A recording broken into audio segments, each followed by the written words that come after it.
So today we will be covering agriculture development in India topic from your class 12 geography chapter 4 land resources in agriculture.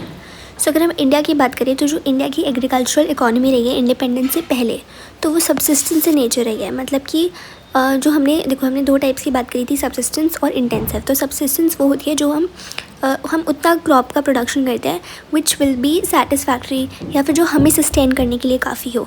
ठीक है, हम bulk में produce नहीं करते, we do not produce it for profit purposes या फिर market में sell करने के लिए, but it is just for self consumption. तो पहले हम खुद के कंजम्पशन के लिए प्रोड्यूस करते थे और मार्केट ओरिएंटेड ये नहीं होता था. एंड इसका जो फर्स्ट हाफ रहा है 20th सेंचुरी में, तो बहुत ही लो क्वालिटी परफॉर्मेंस रही है. एंड इसी पीरियड में हमने जो है कुछ ड्रॉट्स और फेमाइंस भी फेस करे. ठीक है, इसके बाद आता है आपका पार्टीशन. तो पार्टीशन के वक्त जो हमारा इरीगेटेड एरिया होता है इंडिया का, जितना भी इरीगेटेड लैंड होता है उसका 1/3 प्रपोर्शन चला जाता है पाकिस्तान को. पाकिस्तान को हम 1/3 ऑफ द इरीगेटेड लैंड दे देते हैं. इसके बाद इंडिपेंडेंस के बाद जो गवर्नमेंट ऑफ इंडिया होती है, उनका जो इमीडिएट और उनका जो मेन गोल होता है वो होता है to increase the food grain production. कि जो हमारी कंट्री में फूड ग्रेन है उसके प्रोडक्शन को हम इंक्रीज़ करें.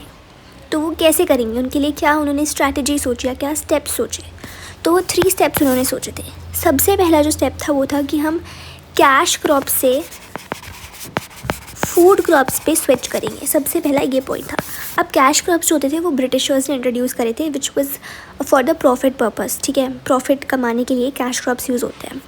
तो बिकॉज हमें इंडिया में फूड ग्रेन प्रोडक्शन इंक्रीज़ करना था ताकि इंडिया एक सेल्फ रिलायंट या सेल्फ सफिशिएंट कंट्री बन सके इन फूड ग्रेन प्रोडक्शन. तो इसीलिए सबसे पहले हमने कैश क्रॉप से फूड क्रॉप में शिफ्ट किया.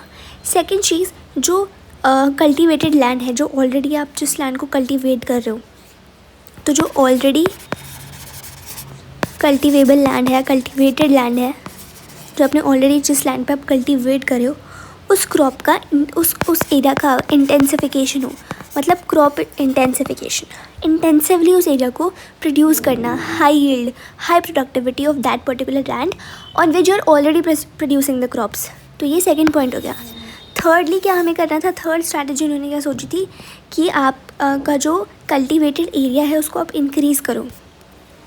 जो कल्टिवेट कुछ एरिया ऐसा होता है ना, जैसे कि जो आपका फैलो लैंड हो गया, जो कि आपने छोड़ा हुआ है because of the to regain the fertility of that particular land, जो कि कल्चरल प्रैक्टिस है विच इज़ अडॉप्टेड, ताकि नेचुरल प्रोसेस के थ्रू जो वो पर्टिकुलर लैंड है वो अपनी फर्टिलिटी रीगेन कर सके.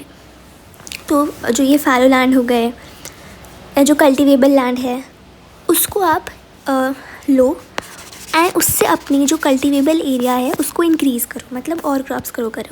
तो switching over from cash crops to food crops, intensification of cropping over already cultivated land, जो अभी जिस पे आप क्रॉप्स करेंटली ग्रो कर रहे हो.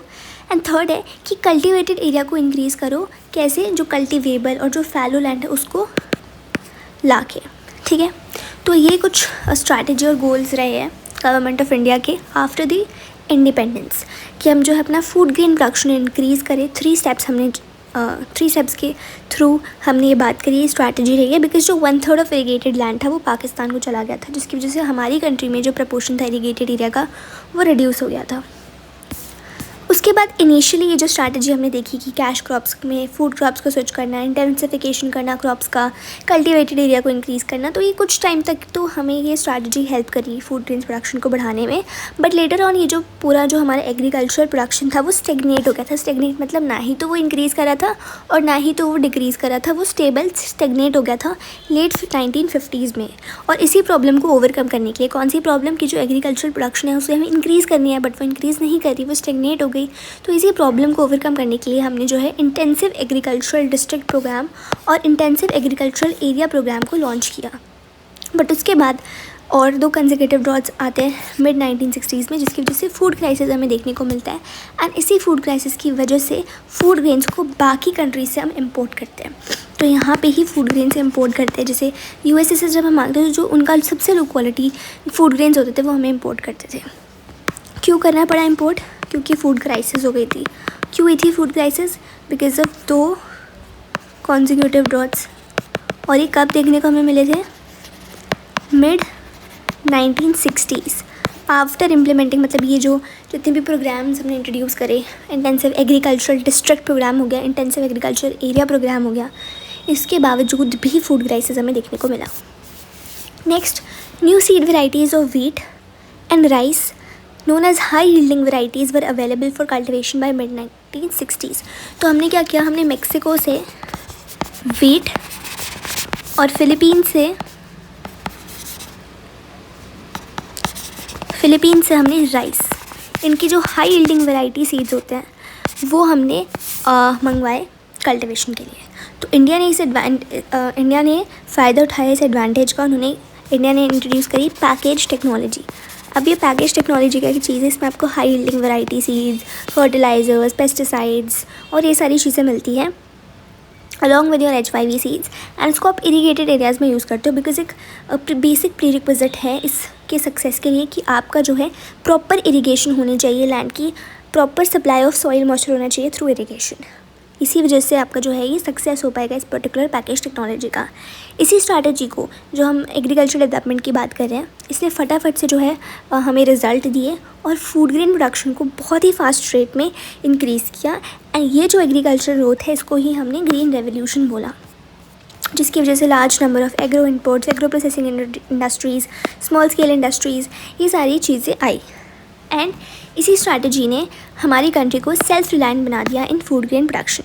बट जो ग्रीन रेवोल्यूशन था वो कुछ ही एरियाज़ में कन्फाइंड था, जो इरीगेटेड एरियाज थे सिर्फ उन्हीं एरियाज़ में कन्फाइंड था, जैसे कि पंजाब, हरियाणा, वेस्टर्न यूपी, आंध्र प्रदेश. तो इन्हीं एरियाज़ में कन्फाइंड था, तो जिसकी वजह से हमें रीजनल डिस्पैरिटी देखने को मिलती है. मतलब जिन एरियाज़ में इरीगेशन अवेलेबल था, प्रॉपर इरीगेशन, वहाँ पे तो डेवलपमेंट हुई, बट जिन एरियाज़ में अवेलेबल नहीं था वहाँ पे टेक्नोलॉजी इंट्रोड्यूस नहीं हुई. तो इसी डिस्पैरिटी को ओवरकम करने के लिए प्लानिंग कमीशन ने 1988 में एग्रो क्लाइमेटिक प्लानिंग इंट्रोड्यूस करी, ताकि हम एक रीजनली बैलेंस्ड एग्रीकल्चरल डेवलपमेंट की बात कर सकें, रीजनली बैलेंस्ड एग्रीकल्चर की बात कर सकें. प्लस उसने बात करी थी कि हम जो है क्रॉप्स को डाइवर्सिफाई करें. मतलब जब ग्रीन रेवोल्यूशन इंट्रोड्यूस हुआ था तो हमने सिर्फ मेनली 2 चीज़ों पे बात करी थी, वीट और राइस. बट यहाँ पे जो एग्रो क्लाइमेटिक प्लानिंग है वो चाहते हैं कि हम और क्रॉप्स को डाइवर्सिफाई करें, मतलब कि और टाइप ऑफ क्रॉप्स को उगाएं. थर्ड, हम इसको इंटीग्रेट करें with dairy farming, poultry, horticulture, life stock rearing, aquaculture. Plus जब हमने 1990s में लिबरलाइजेशन की पॉलिसी स्टार्ट करी थी, फ्री मार्केट इकोनॉमी की बात करी थी, तो that has also influenced the course of development of Indian agriculture. Clear. So इसमें हमने इस पर्टिकुलर टॉपिक में हमने बात करी अबाउट एग्रीकल्चर डेवलपमेंट की कैसे हुआ. हमने इंडिपेंडेंस से पहले की बात करी, फिर हमने पार्टीशन की बात करी, फिर इंडिपेंडेंस की बात करी कि क्या मेन जो एम था गवर्नमेंट का, फिर कैसे सेग्नेट हुआ, फिर कैसे हमने वापस से प्रोग्राम्स लॉन्च करे, फिर हमने बाहर से टेक्नोलॉजी मंगवाई, मेक्सिको, फिलीपींस, इन सब से. फिर हमने ग्रीन रेवोल्यूशन लॉन्च किया, बट उससे हमें एक जो बहुत मेजर सेटबैक एंड ड्रॉबैक देखने को मिलता है वो होता है रीजनल डिस्पैरिटी का. तो उसको ओवरकम करने के लिए एक रीजनली बैलेंस्ड एग्रीकल्चर को उसके लिए प्लानिंग कमीशन ने एग्रो क्लाइमेटिक प्लानिंग करी. तो ये सारी चीज़ें हमने देखी. अब हम देखते हैं कि इसका जो उसका आउटपुट क्या रहा, क्या टेक्नोलॉजी का आउटपुट रहा, वो चीज़ें हम बात करते हैं. तो सिग्निफिकेंट इंक्रीज़ हमें देखने को मिलता है एग्रीकल्चरल आउटपुट पे और इम्प्रूवमेंट देखने को मिलती है टेक्नोलॉजी पे ड्यूरिंग द लास्ट 50 ईयर्स. ठीक है. सो बेसिकली जो प्रोडक्शन होता है, जो यील्ड होती है काफ़ी सारी क्रॉप्स की, जैसे कि राइस हो गया, वीट हो गया, that has increase at N impressive rate. क्या इंक्रीज़ हुआ है? प्रोडक्शन भी और यील्ड भी. प्लस अदर क्रॉप्स जैसे कि sugar cane, oil seeds, cotton, ये सारे क्रॉप्स भी इंक्रीज़ हुए हैं. इसके अलावा हमें देखने को मिला एक्सपेंशन ऑफ इरीगेशन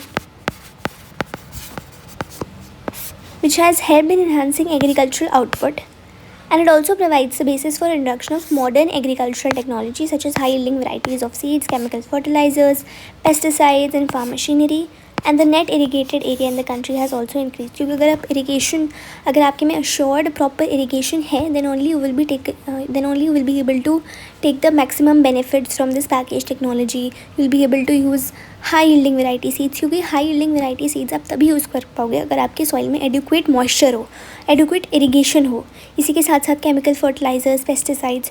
तो जब हमने इरीगेशन का एक्सपेंशन देखा तो हमने जो नेट इरीगेटेड एरिया है कंट्री में उसका भी इंक्रीमेंट देखा. Modern agricultural technology has diffused very fast in various areas of the country. तो अभी जो मॉडर्न एग्रीकल्चर टेक्नोलॉजी है, ये मॉडर्न एग्रीकल्चरल टेक्नोलॉजी, ये भी काफ़ी सारे पार्ट्स ऑफ द कंट्री में स्प्रेड हो गई है। जो कंजम्पशन है केमिकल फर्टिलाइजर्स की वो 15 टाइम्स इंक्रीज हो गई है। And since the high yielding varieties are highly susceptible to pest and disease, so जो यूज़ है पेस्टिसाइड्स का वो भी इंक्रीज़ हुआ है because of this technology and all. अब देखो यहाँ पे हमने पेस्टिसाइड्स की बात कर ली, क्योंकि जब आप फर्टिलाइज़र्स को यूज़ करते हो तो क्या होता है कि डिजीज़ होने की चांसेस हो जाते हैं।